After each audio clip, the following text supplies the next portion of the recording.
Today, we're going to finish up reading about the Titanic so that we can start with our point of view from three different passengers that were actually on the Titanic. I'm so excited, so let's go ahead and get started. Rescue.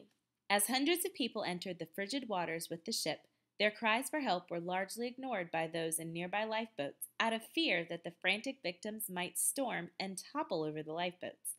Eventually, one lifeboat would return to rescue survivors from the water, but only after waiting until a considerable amount of time had passed. In the end, only 7 people were pulled from the water after the ship sank. Those in lifeboats would wait until around 4:15 for the RMS Carpathia to arrive and take passengers aboard. Some passengers climbed up rope ladders to reach the Carpathia, while others had to be hoisted in slings. By 9 o'clock a.m., all surviving passengers were on board the RMS Carpathia. It would take 3 full days for the Carpathia to reach New York due to icebergs and thick fog.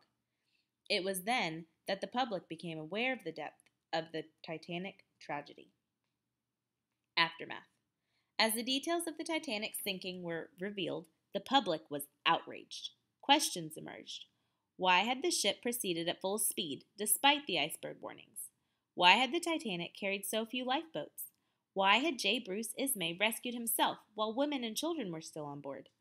In response to the public's outcry, laws were changed requiring ships to carry enough lifeboats for the number of passengers on board. Furthermore, the U.S. government passed the Radio Act of 1912 to require that ships leave radio communications on 24 hours a day in order to be able to receive distress calls from nearby ships. By 1913, the United States Coast Guard formed the International Ice Patrol to monitor and report on icebergs in the northern Atlantic Ocean. All right, friends, we've just finished one of my favorite nonfiction texts, learning about the RMS Titanic. I hope that you learned a lot, and I'm so positive that you did that I want you to list 3 details or 3 facts that you learned about the Titanic. Remember, these facts can be from the nonfiction text features or from the text itself. I cannot wait to see what new things that you guys have learned.